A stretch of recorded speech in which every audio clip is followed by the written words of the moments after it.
সবুজ শ্যামলা ধানক্ষেতের মাঝে আধুনিক ডিজাইনে এক মণিমুক্তার মতো স্থাপনা, রেড উইংস। একটু ভালোবাসা, একটু স্বপ্ন, আর অনেকটা আত্মার সাথে মিশে আছে বরুড়া উপজেলা। আধুনিক ডিজাইনের এত সুন্দর এই রেস্টুরেন্টটি পরিবার কিংবা প্রিয় মানুষদের সাথে নিয়ে ঘুরে আসার মতন খুব সুন্দর এই জায়গাটি।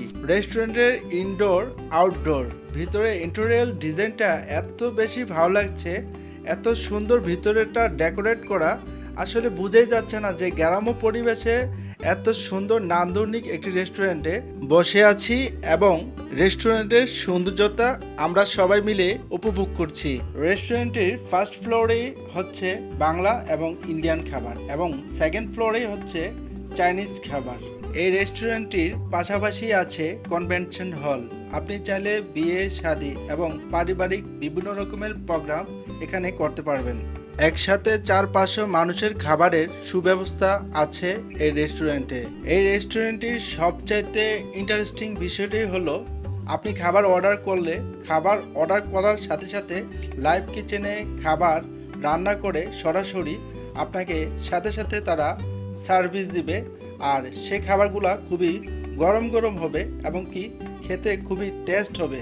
আমরা সবাই যার যার পছন্দের খাবার অর্ডার করলাম, যেমন নান রুটি, চিকেন তান্দুরি, চাপ, গ্রিল এবং হট কফি, কোল্ড কফি, সব কিছু মিলিয়ে খাবারগুলো আমাদের কাছে বেস্ট, অসাধারণ লাগছে। এই রেস্টুরেন্টের ফ্রন্ট সাইডে খুব সুন্দর পার্কিংয়ের খুব সুন্দর সুব্যবস্থাও আছে। এত কিছু দেখালাম, কিন্তু রেড উইংস পার্ক, একটা পার্ক যে আছে, সে পার্কের বিষয়ে এখনো কোনো কথাই বললাম না। এত সুন্দর একটি গ্রামের মধ্যে এত সুন্দর একটি পার্ক আছে, বিশেষ করে বাচ্চাদের বায়নাগুলো পূরণ করার জন্য বাবা মারা বাচ্চাদেরকে নিয়ে চলে যেত শহরের মধ্যে, কিন্তু সেই বায়নাগুলো পূরণ করার জন্য এই গ্রামের মধ্যে এই পার্কটি নির্মাণ করে বাচ্চাদের আবদারগুলো যেন প্রতিদিনই পূরণ করতে পারবে বাবা মারা।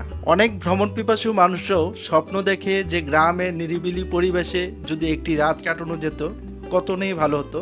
সেই স্বপ্ন পূরণ করার জন্যই এই রেড উইংসে খুব সুন্দর করে রাত্রি যাপন করার খুব সুন্দর সুব্যবস্থা করে রেখেছেন এখানে কর্তৃপক্ষরা। পরিবার নিয়ে ডে বাই ডে বা একদিন স্টে করার ইচ্ছা থাকলেও সেই ইচ্ছে এখানে পূরণ করতে পারবেন।